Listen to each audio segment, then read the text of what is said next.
Donald Trump মার্কিন মসনদে বসার পর থেকেই যেন বাণিজ্য যুদ্ধ চিনেছে পৃথিবী। তিনিই কি বিশ্ব অর্থনীতিকে ট্যারিফ যুদ্ধ বা শুল্ক জুলুম শিখিয়েছেন?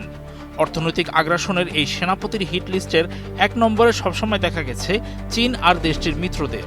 আগামী ১৩ থেকে ১৫ মে সেই চীন সফর করবেন যুক্তরাষ্ট্রের প্রেসিডেন্ট। চীনা প্রেসিডেন্ট শি জিনপিংয়ের সঙ্গে তার এই বৈঠকে ইরানের যুদ্ধ এবং চলমান মার্কিন চীন বাণিজ্য উত্তেজনা প্রাধান্য পাবে বলে আশা করা হচ্ছে। ১১ মে ট্রাম্পের এই সফরের বিষয়টি নিশ্চিত করেছে বেইজিং। এটি তার দ্বিতীয় মেয়াদে প্রথম চীন সফর।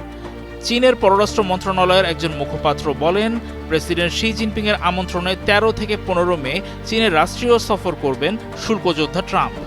বাণিজ্য শুল্ক, তাইওয়ান এবং ইরান ইস্যুতে যুক্তরাষ্ট্র ইসরায়েল জোটের যুদ্ধসহ বেশ কিছু গুরুত্বপূর্ণ বিষয়ে ওয়াশিংটন ও বেইজিংয়ের মধ্যে যখন টানাপোড়েন চলছে, ঠিক তখনই এই সফরটি অনুষ্ঠিত হতে যাচ্ছে।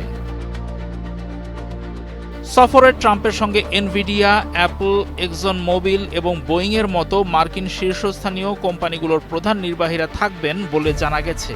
এছাড়া কোয়ালকম, ব্ল্যাকস্টোন, সিটি গ্রুপ এবং ভিসার মতো প্রতিষ্ঠানগুলোকেও আমন্ত্রণ জানানো হয়েছে বলে খবর পাওয়া গেছে। মার্কিন কর্মকর্তাদের মতে ইরান ইস্যুতে শি জিনপিংয়ের ওপর চাপ সৃষ্টি করবেন ডোনাল্ড ট্রাম্প। একই সঙ্গে বিশ্বের সবচেয়ে বড় দুই অর্থনীতির মধ্যে বাণিজ্য বিরোধ কমানোর চেষ্টা চলবে।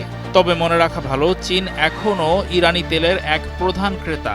বিশেষ করে তাদের স্বাধীন জ্বালানি তেল শোধনাগারগুলোর মাধ্যমে তারা ইরান থেকে সুলভ মূল্যে অপরিশোধিত তেল আমদানি করে থাকে। বছরের পর বছর ধরে শুল্ক বিতর্ক এবং অর্থনৈতিক প্রতিযোগিতার কারণে যুক্তরাষ্ট্র ও চীনের মধ্যকার বাণিজ্য সম্পর্ক বেশ উত্তপ্ত হয়ে আছে। এই সফরের মূল লক্ষ্য হল দুই দেশের মধ্যে বিরোধ কমানো এবং সম্ভাব্য অর্থনৈতিক চুক্তির পথ খুঁজে বের করা। হোয়াইট হাউস জানিয়েছে, ট্রাম্পের এই সফরে বেইজিংয়ের টেম্পল অব হেভেন পরিদর্শন এবং একটি রাষ্ট্রীয় ভোজ সহ বিভিন্ন আনুষ্ঠানিক ও সাংস্কৃতিক অনুষ্ঠান অন্তর্ভুক্ত থাকবে। হোয়াইট হাউসের ডেপুটি প্রেস সেক্রেটারি অ্যানা কেলি সাংবাদিকদের বলেছেন, এটি একটি অত্যন্ত প্রতীকী সফর হতে যাচ্ছে। তবে প্রেসিডেন্ট ট্রাম্প কেবল প্রতীকী কারণে কোথাও ভ্রমণ করেন না। প্রেসিডেন্ট তার দেশের হয়ে আরও ভালো কিছু চুক্তি উপহার দেবেন, মার্কিন জনগণ এমনটি আশা করতে পারে বলে জানিয়েছেন কেলি।